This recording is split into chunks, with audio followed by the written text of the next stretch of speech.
गुरु और शिष्य की कहानी। एक गुरु और एक शिष्य जंगल से होते हुए अपने गांव जा रहे होते हैं। अंधेरा काफ़ी हो चुका था। शिष्य ने अपने गुरु से कहा कि गुरुजी, काफ़ी रात हो चुकी है, अगर आप कहें तो आज की रात यही आसपास के किसी गांव में गुजार लें। गुरुजी ने अपना सर हिलाया और वे आसपास के गांव में एक छोटे से घर में जाकर रुके। अब जैसे ही वहां पहुंचे तो शिष्य ने घर का दरवाज़ा ठकठकाया। उस घर से एक गरीब आदमी बाहर आया तो गुरुजी ने बोला, हम अपने गांव जा रहे थे, लेकिन काफ़ी रात होने की वजह से हमने इसी गांव में रुकने का सोचा। क्या हम आज रात आपके यहाँ रुक सकते हैं? गरीब आदमी बोला, हाँ क्यों नहीं, आप दोनों अंदर आ जाइए। अब जैसे ही गुरुजी अंदर गए तो उन्होंने देखा कि उस आदमी के घर में बहुत ज़्यादा गरीबी थी।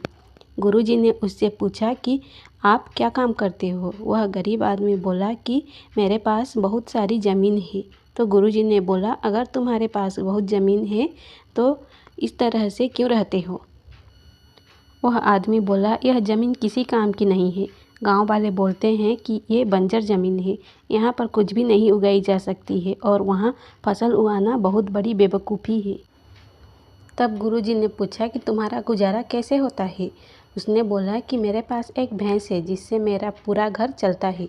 ये सुनने के बाद गुरुजी सो जाते हैं और रात में जब सब लोग सो रहे होते हैं तब गुरुजी अपने शिष्य को उठाते हैं और उस गरीब आदमी की भैंस लेकर अपने गांव चले जाते हैं।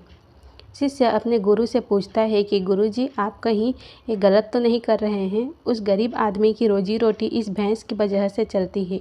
तो गुरुजी ने अपने शिष्य की तरफ देखते हुए और मुस्कुराते हुए आगे बढ़ जाते हैं।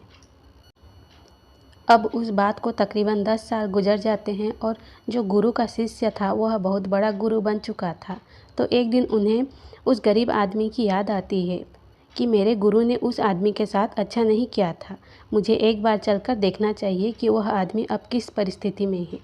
वह शिष्य उसी गांव की तरफ जाता है और वहां जैसे ही पहुंचता है तो वह देखता है कि वह जहां पर उस गरीब आदमी का झोपड़ी था वहीं पर एक बड़ा ही आलीशान महल बन चुका था और उस झोपड़ी के बाहर जो बंजर ज़मीन थी उस पर फल और फूलों के बगीचे थे। तभी उधर से एक घर का मालिक आता है। शिष्य ने उसे पहचान लेता है और उस आदमी को बोलता है, तुमने मुझे पहचाना? मैं अपने गुरुजी के साथ आया था, उसने और हमने एक रात यहाँ पर रुके थे। वह आदमी उसे पहचान लेता है और बोलता है कि उस रात में आप कहाँ चले गए थे? और उस रात के बाद ही मेरी भैंस कहीं चली गई थी। मेरे पास कोई रास्ता नहीं था तो मैंने अपने ज़मीन पर मेहनत की और फसल निकल आई और आज मैं इस गांव का सबसे बड़ा और सबसे अमीर आदमी बन चुका हूँ। ये सुनने के बाद शिष्य की आंखों में अपने गुरुजी के लिए आंसू आ गए और अब उसे समझ में आ गई और वह शिष्य अब रोने लगा।